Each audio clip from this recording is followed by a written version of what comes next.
déclic pour le Trophée des Audacieuses, ça a été vraiment cette rubrique qu'on fait dans Edith qui s'appelle J'ai changé de vie. Et à travers cette rubrique, on a rencontré des parcours professionnels qui étaient totalement atypiques, notamment Valérie Lénard de Caséine, qui est allée faire un CAP en peintre en bâtiment. Eh bien, toutes ces femmes, plus on les rencontre, plus on se dit mais c'est incroyable. Personne n'avait a priori envie de les croire ou de les suivre, mais elles ont cru à leur projet et aujourd'hui il est pérenne.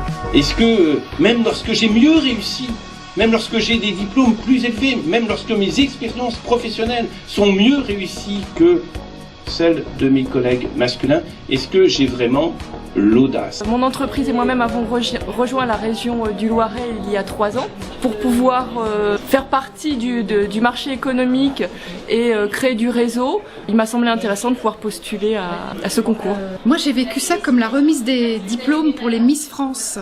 Parce qu'il y avait un challenge, il y avait un suspense.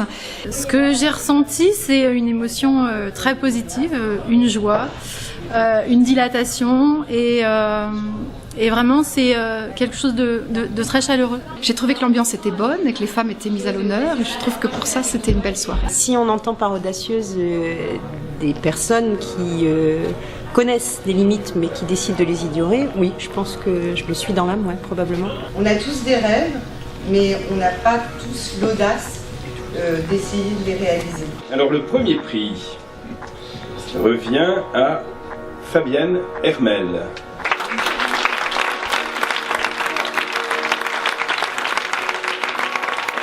La reconnaissance, c'est pas vraiment ce que je cherche. Ce que je cherche, c'est à pouvoir exprimer le moteur qui m'amène jusque-là en fait. Le sens de ma vie professionnelle et sans doute de ma vie tout court, c'est de pouvoir allier humanité et rentabilité économique, donc pour l'entreprise.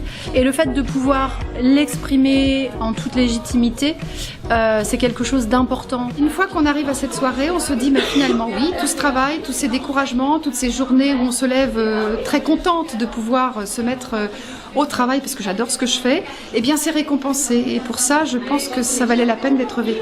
Ça a une valeur symbolique, d'autant que je suis autodidacte et j'ai échoué à plusieurs reprises dans ma scolarité. Et je n'ai jamais été gratifiée à la hauteur de mes efforts. Donc je dirais même que ça m'a beaucoup aidé à me construire et que je me suis construite dans l'adversité. Et aujourd'hui, oui, c'est presque un premier prix que je reçois à 44 ans. Donc je suis très, très honorée. Je suis assez fière finalement qu'on reconnaisse que c'est un parcours atypique et je pense que ce qui vous plaît, enfin j'espère, c'est la valeur d'exemple de dire qu'on n'est pas enfermé dans un rôle et que dire à un moment donné j'ai fait mes preuves et puis maintenant advienne que pourra et je fais ce que j'ai envie de faire, c'est bien de pouvoir le faire. Très contente, je pensais pas à ce point-là mais très contente. Caséine c'est une petite entreprise, hein. Je suis moi toute seule dans ma petite entreprise et quand je vois la valeur des lauréates, des premières et des deuxièmes, assez fière, ouais. Au fond de moi, j'ai très très souvent peur. Il y a plein de fois où je me dis oh, je suis ça, mais je suis folle, je vais pas y arriver, Et puis en fait, mais j'ai quand même cet élan qui est là au fond et puis qui me pousse et je me dis ben voilà, on verra bien. Les élus ont beaucoup évoqué la question de la parité. Pour moi aujourd'hui, ça n'est plus crucial. Je pense qu'on doit vraiment sérieusement tous réfléchir, hommes et femmes, à une nouvelle façon de voir l'économie pour œuvrer solidairement. Les femmes ont peut-être cette capacité s'autorisent à avoir, à ressentir davantage et peut-être à dire les choses davantage que les hommes. J'ai 5 enfants et puis j'ai un mari qui m'accompagne et qui me soutient et puis surtout qui croit en moi. Et c'est ça mon histoire, c'est une histoire, c'est un projet de vie, c'est un ensemble entre la vie professionnelle qui est là pour nous épanouir et nous faire vivre, nous faire manger. Et puis c'est la vie privée, c'est la vie familiale qui est là aussi pour nous permettre d'aimer. En fait, c'est ça qui est important pour moi. Au fond, au-delà de l'entreprise, moi c'est une histoire de vie, c'est une histoire de personnes, de vie et de rapport à la vie. Toutes ces femmes qui osent, qui ont l'audace de créer des entreprises, c'est fabuleux, il faut qu'elles continuent parce que c'est une vraie dynamique sur le territoire et puis c'est vraiment un encouragement de tous les instants. J'ai 50 ans aujourd'hui et je me dis que finalement, à 50 ans, on peut encore faire quelque chose de nouveau.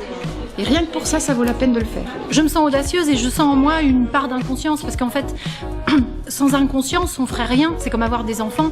Si on réfléchissait, si on se disait « Oh là là, mais je vais te réveiller toutes les nuits pendant au moins 2 mois, et ceci et cela, et je m'engage pour toute ma vie », on le ferait pas. Je me sens chef d'entreprise tout court, mais fière d'être une femme. Je suis pas féministe et si j'en suis là aujourd'hui, c'est aussi grâce à de très nombreux hommes qui m'ont soutenue et qui m'ont poussée. J'ai envie encore plus de continuer pour montrer aux autres femmes que c'est possible, pour montrer que ça vaut la peine de se lancer. Comme le dit le magazine Edith, ça vaut la peine d'avoir l'audace.